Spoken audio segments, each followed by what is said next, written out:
ভালো দিয়ে বন্ধুরা বেশি করি রান্না করবো, খুব মজার একটা রেসিপি। বন্ধুরা আমরা যে দেখতে পাচ্ছেন এখানে কাঁচকলা, তো এই কাঁচকলাগুলো কিন্তু খুব সুন্দরভাবে কেটে নিয়ে ট্যাংরা মাছ এবং সরপুঁটি মানে বিভিন্ন ধরনের পাঁচ মিশালি যে মাছগুলো আছে, তো এগুলো রান্না করব।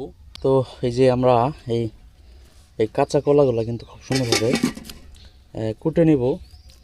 তো একটা দুঃখজনক ব্যাপার হলো আজকে আমাদের কিন্তু আমার যে একটা ক্যামেরাম্যান মানে আমার ভাতিজা, তো বাসায় নাই, ওর নানির বাড়িতে চলে গেছে। তো এই জন্য কিন্তু আমি এইভাবেই কিন্তু যে ভিডিওগুলা আপনাদের করে দিতেছি।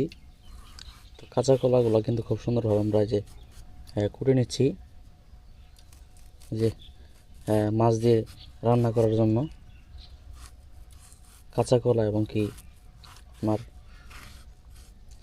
ওই আলু দিয়ে দেশি জাতীয় যে আলুগুলো আছে, তো একবারে গ্রামীণ পর্যায়ে মাটির চুলায় আমরা কিন্তু ওই যে খড়ি বলি, আবার যারা ঢাকা থাকেন তারা কিন্তু স্টাইল মেরে কিন্তু লাকড়ি বলে, লাকড়ি আমরা তো খড়ি বলি। মানে বিভিন্ন ধরনের গাছের লতা পাতা মানে এগুলা শুকিয়ে যে চুলাতে ব্যবহার করা হয়।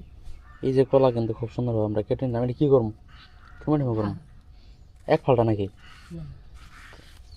এই যে সুন্দরভাবে কিন্তু ফালটা করে নিলাম আমরা। তো অনেক স্বাদ হবে আশা করি তরকারিগুলো আমি রান্না করব। তো এই যে দেখতে পারলেন খুব সুন্দর হয়ে গেল কিন্তু কাঁচকলা। তো এইভাবে পর্যায়ক্রমে কিন্তু আমরা এই যে সবগুলা কলা কেটে নিব আজকে। এই যে আবারও কেটে নিলাম।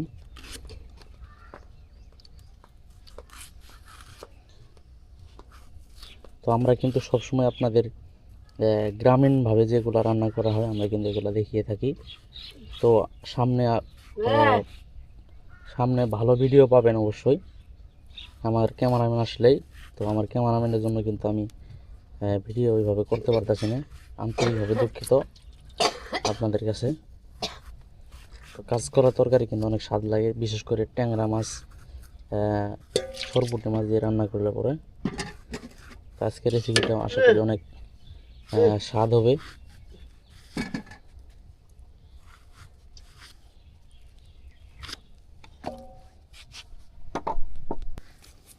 কাঁচকলা, পাঁচ মিশালি বিভিন্ন ধরনের মাছ, যেমন ট্যাংরা মাছ, তারপরে আপনার সরপুঁটি, এগুলো দিয়ে কিন্তু আমরা রান্না করব। এই যে আজকে কিন্তু একবারে দেশি মাছ কিন্তু এই যে দেখতে পাচ্ছেন এদিকে ট্যাংরা। তো ট্যাংরা মাছ কিন্তু অনেক স্বাদ লাগে। তো ট্যাংরা, তারপরে বাটা মাছ, এদিকে সরপুঁটি না, এটা তো সরপুঁটি মাছ। তো আমাদের মাছগুলা কিন্তু খুব সুন্দরভাবে ভেজে নেওয়া হচ্ছে। তো স্যান স্যান করে উঠতেছে কিন্তু দেখতে পাচ্ছেন। গ্রাম বাংলার মাটির চুলায় কিন্তু এইভাবে রান্না করা হয়। তো খুব সুন্দরভাবেই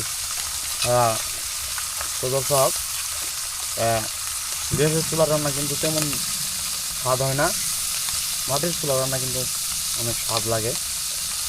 এই যে মাছগুলা কিন্তু দেওয়া হচ্ছে এবং কি আমরা ভেজে নিচ্ছি।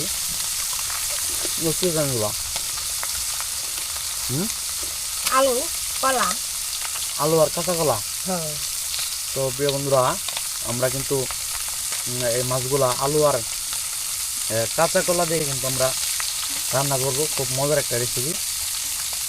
তো এগুলা কিন্তু সবগুলো আমাদের গ্রাম একবারে তরুতাজা মানে আমাদের সব কিছু সংগ্রহ করা, আমাদের গাছেরই কাঁচা কলা। আর এগুলা মাছই কিন্তু পুকুর থেকে মারা, পাশে একটা পুকুর আছে। তো এগুলা কিন্তু আমরা রান্না করবো আজকে একবারে অর্গানিকভাবে, যেগুলো খাবার হয় আমরা কিন্তু এগুলাই আপনাকে দেখাই। আমরা যে তরকারি রান্না করার জন্য যে তেল ঢেলে নিব এখন। কাঁচা কলা যে কেটে নিলাম কিছুক্ষণ আগে, তো তেল কিন্তু ঢেলে নিলাম। আর এই যে এদিকে বিভিন্ন ধরনের মশলা, এটা কি পেঁয়াজ বাটা না, এই যে পেঁয়াজ বাটাটা কিন্তু দিয়ে দিলাম। আর এখন এই যে জিরা দিয়ে দিব, জিরা বলে এই যে জিরা, এই যে জিরাও দিয়ে দিলাম। আর এদিকে একটু নাড়াচাড়া করে দেবো। আর এটা কিন্তু যে বিভিন্ন ধরনের মশলা কিন্তু এক করা হয়েছে। এই যে মশলাগুলো দিয়ে দিলাম। আর এখন একটু নাড়াচাড়া করে নিই। তো আজকের রান্নাটা কিন্তু অনেক স্বাদ হবে। কিন্তু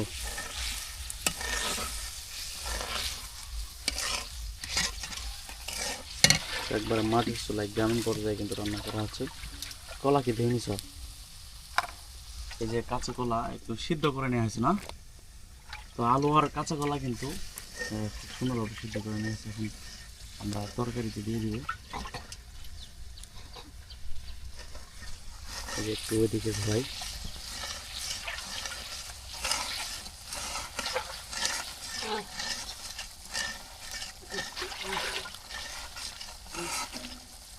কলা দিয়ে দেবো, ঠিক আছে?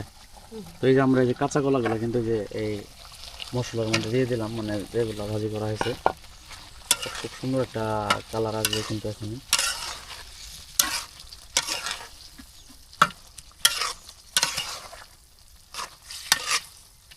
একটু নাড়াচাড়া করে দিলাম।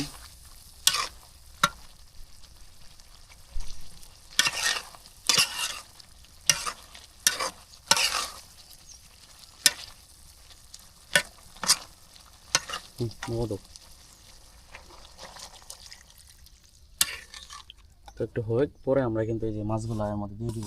এখনই দিব। তো মাছগুলো কিন্তু এই যে এখনই আমরা একটু দিয়ে দিই। এই যে মাছ, এগুলো কিন্তু বিভিন্ন ধরনের, এই যে পাঁচ মিশালি মাছ, এটা হচ্ছে আপনার আমরা বাটা মাছ বলি। এই যে বাটা মাছ দিয়ে দিলাম, বাটা মাছ। এদিকে এই যে সরপুঁটি, এই সরপুঁটি মাছ। তারপরে এটা কি মাছ? এটা কেউ কেউ বিভিন্ন ধরনের নাম বলে আর কি, আমরা টাকি বলি। তো এগুলো কিন্তু এই যে দিয়ে দিচ্ছি। ট্যাংরা মাছ, এটা পাঁচ মিশালি মাছ। তো আজকে আশা করি তরকারিগুলো অনেক স্বাদ হবে। তো আপনারা কেউ যদি খেতে চান অবশ্যই কমেন্ট করবেন, আমি আপনাদের যোগাযোগের ঠিকানা দিয়ে দেবো। অবশ্যই আপনারা এসে খেতে যেতে পারেন।